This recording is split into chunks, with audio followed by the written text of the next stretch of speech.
Papan is a small forgotten town located in the Kinta district of Perak, Malaysia. It is situated approximately 10 kilometers southwest of Batu Gajah, nestled amidst a landscape of rolling hills, lush greenery, and remnants of old mining sites, giving it a serene and somewhat secluded atmosphere.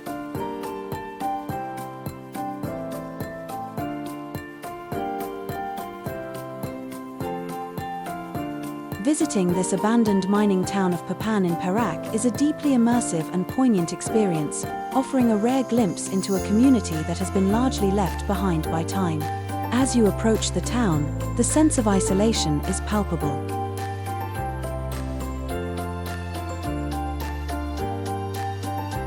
Papan's history dates back to the 1700s, where it served as a lumber town. The town's name, Papan, which means plank or wooden board in Malay, is believed to have originated from the wooden planks production. The discovery of tin in the 1880s in the Kinta Valley has attracted a wave of Chinese immigrants, primarily from the Hakka and Cantonese communities, who came to work in the mines. These immigrants brought with them their culture, traditions, and entrepreneurial spirit, which shaped the town's identity.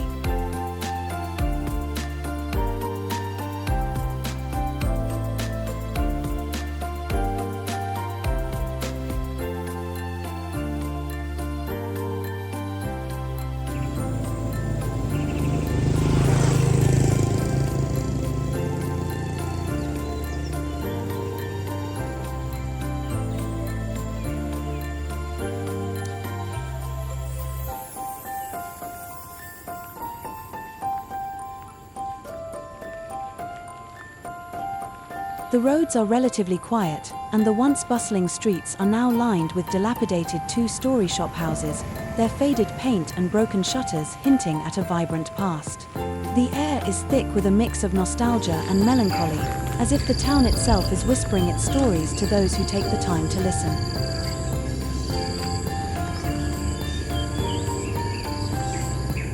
During its heyday, Papan was a bustling hub of activity. The town was strategically located near rich tin deposits, making it a key player in the tin mining industry. The mines were labor-intensive, and the town quickly grew to accommodate the influx of workers and their families.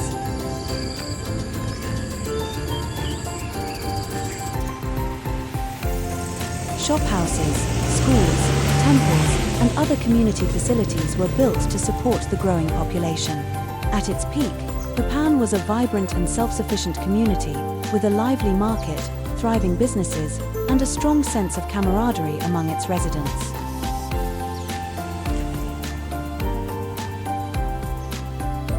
Walking through Papan feels like stepping into a forgotten world.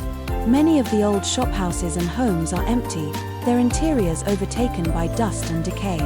Some buildings still bear traces of their former lives, with faded advertisements on walls, remnants of old furniture, and even personal belongings left behind.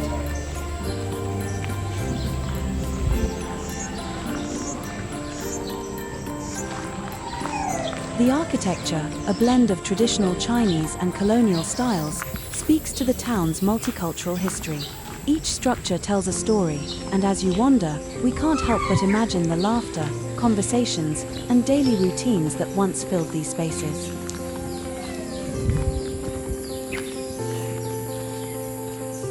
Papan Tourism Information Center is a key initiative aimed at promoting and preserving the rich historical and cultural heritage of Papan, Perak. This center serves as a gateway for visitors to learn about the town's fascinating past, its role in Malaysia's tin mining history, and its unique attractions.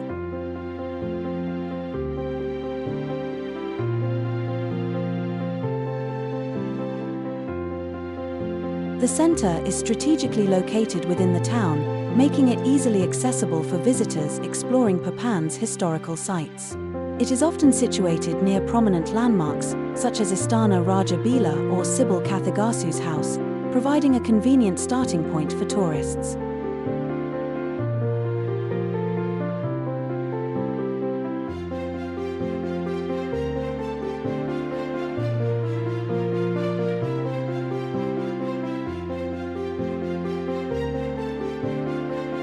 The primary goal of the center is to educate visitors about Papan's history, including its tin mining heritage, cultural significance, and notable figures like Sybil Kathigasu. It also promotes tourism by highlighting key attractions and providing resources for a meaningful visit, and preserves heritage by raising awareness about the importance of conserving Papan's historical sites and stories.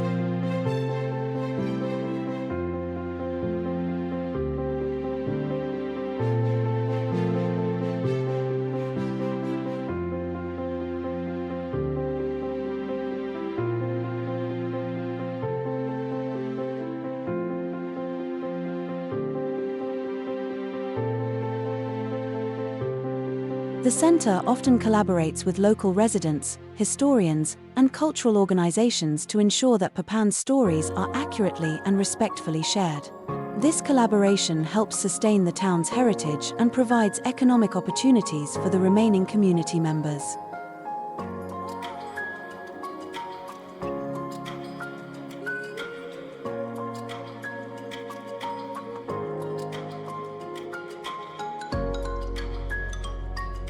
Efforts are ongoing to expand the center's offerings, including digital archives, community-led workshops, and events that celebrate Papan's heritage. These initiatives aim to attract more visitors and ensure that Papan's legacy is preserved for future generations.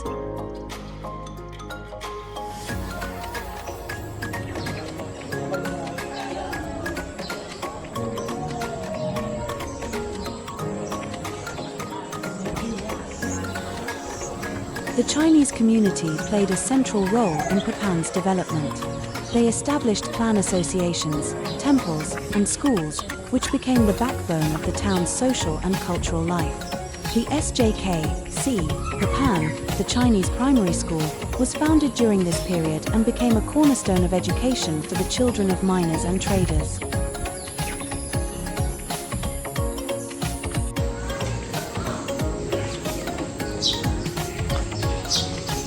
The decline of Papan began in the mid-20th century, as the tin mining industry faced challenges such as falling tin prices, exhausted tin deposits, and the shift to more industrialized mining methods. Many residents moved away in search of better opportunities, leaving behind a town that gradually fell into disrepair. By the 1980s, Papan had become a shadow of its former self, with abandoned buildings and a dwindling population.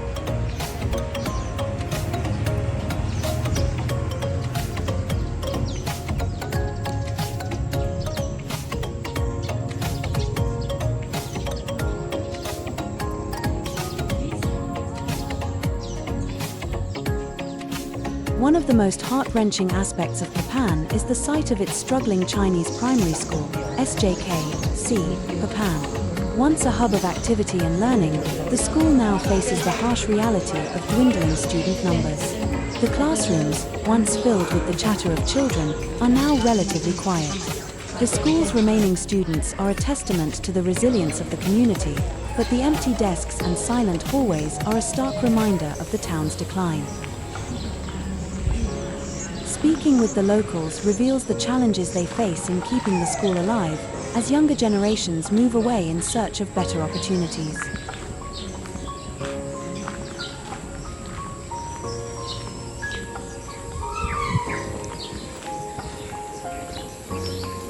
As we explore further, we noticed how nature has begun to reclaim the main town.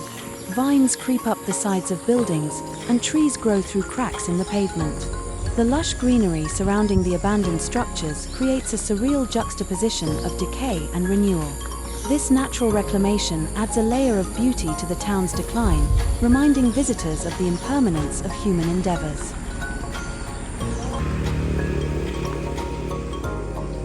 Today, Papan is a quiet, almost forgotten town, but its historical significance and unique charm continue to attract visitors.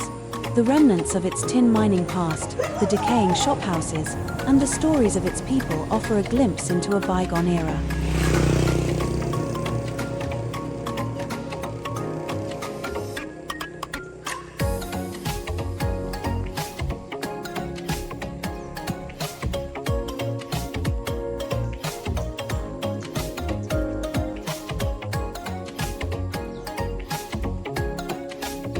Seeing Papan fallen into such disrepair state make us feel a mix of emotions with sadness for the town's decline, an admiration for the resilience of its remaining residents, and a deep appreciation for the stories it holds.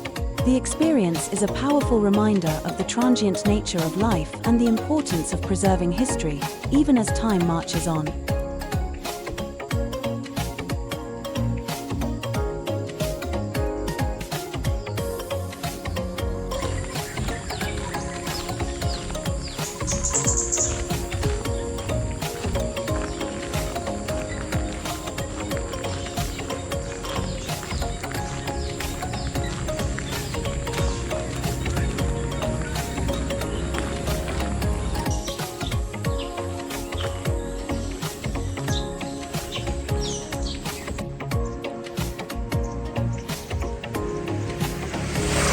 We understood that efforts to preserve its heritage, such as the restoration of Sybil Kathigasu's house, highlight the importance of remembering Papan's contributions to Malaysia's history.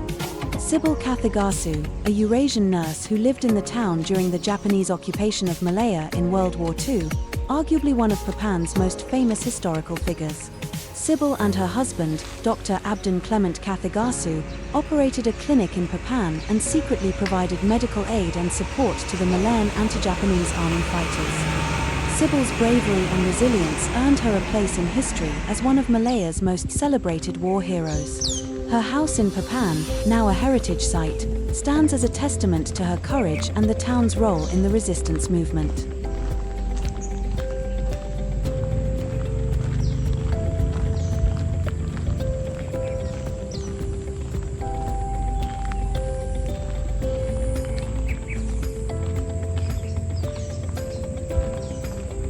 Next, we are heading towards the Istana Raja Bilah, a historical gem that offers a fascinating glimpse into the region's royal and cultural heritage.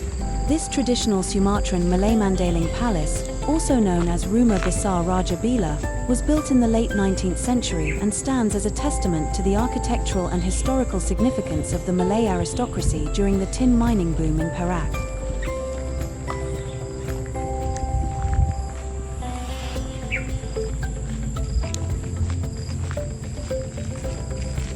Raja Bilah played a significant role in the local community and was involved in the Perak War, 1875 to 1876, a conflict between British colonial forces and Malay chiefs resisting foreign intervention. The palace served as his residence and administrative centre, reflecting his status and influence in the region. Masjid Raja Bilah was constructed in the late 1800s, around the same time as Istana Raja Bilah. It was built to serve as a place of worship for the Malay community in Papan, particularly for Raja Bilah and his household. The mosque reflects the Islamic architectural style of that period and stands as a testament to the religious and cultural practices of the Malay community during the tin mining boom. Istana Raja Bilah is a fine example of traditional Malay architecture, showcasing its intricate woodwork and craftsmanship. In 1999, Istana Raja Bilah gained international attention when it was used as a filming location for the Hollywood movie Anna and the King, starring Jodie Foster as Anna Leon Owens and Chow Yun-fat as King Mongkut of Siam, modern-day Thailand. The film, based on the true story of Anna Leon Owens' experiences in the royal court of Siam, required authentic Southeast Asian settings, and Istana Raja Bilah's traditional architecture made it a perfect choice. The palace was used to depict the royal residences and courtyards of the Siamese king. Its grand wooden structure, lush surroundings, and historical ambience added authenticity to the film's portrayal of 19th century Siam. The filmmakers enhanced the palace's appearance with set decorations, but its original features remained the highlight.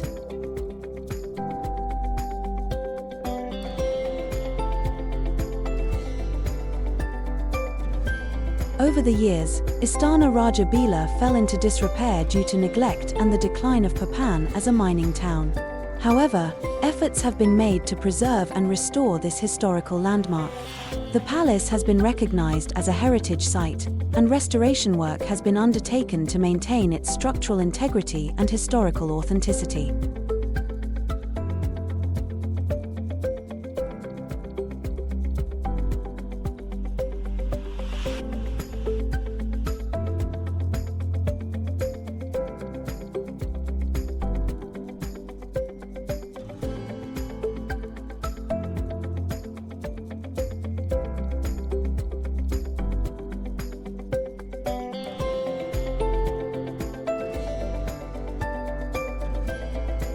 This Papan Chinese cemetery is located on the outskirts of the town, nestled amidst lush greenery and rolling hills.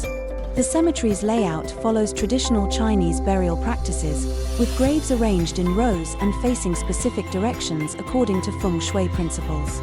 The graves are marked with tombstones inscribed in Chinese characters, often detailing the names, birth and death dates, and sometimes the origins of the deceased. The Papan Chinese cemetery dates back to the late 19th century, when Chinese immigrants, primarily of Hakka and Cantonese descent, arrived in Papan to work in the tin mines. These immigrants formed a large part of the town's population and established a vibrant community.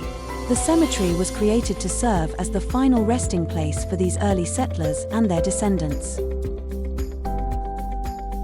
Many of those buried in the cemetery were miners, traders, and community leaders who contributed to Papan's growth during its heyday as a tin mining town. The cemetery also reflects the strong sense of community and cultural identity among the Chinese settlers, who maintained their traditions and practices even in a foreign land. The Papan Chinese cemetery is an integral part of the town's multicultural heritage. Alongside other historical sites like Istana Raja Bilah, Sybil Kathigasu's house, the cemetery helps paint a complete picture of Papan's past. It serves as a reminder of the diverse communities that once thrived in the town and their enduring legacy.